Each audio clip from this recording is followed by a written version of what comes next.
Delve into দি পাস্টে সবাইকে স্বাগত। আজকে আমাদের বাড়িতে ছিল সংক্রান্তির মা লক্ষ্মী পুজো। আমাদের বাড়িতে ধান্য লক্ষ্মী পুজো বছরে ৩ বার হয়ে থাকে।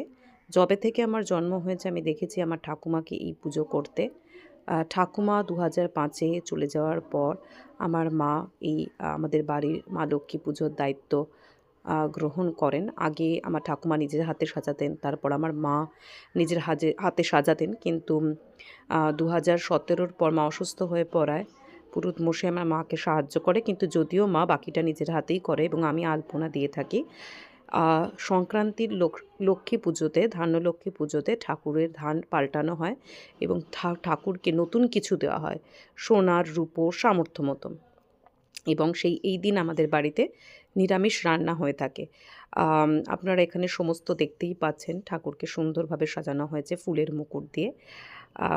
আমাদের ঠাকুরকে সাধারণত মানে আমরা সুন্দরভাবে যথাসাধ্য সাজানোর চেষ্টা করি এবং বিভিন্ন ফুল ফল সন্দেশ দিয়ে পুজো করা হয় এবং নিরামিষ রান্না হয় সেই দিন বাড়িতে। ধন্যবাদ।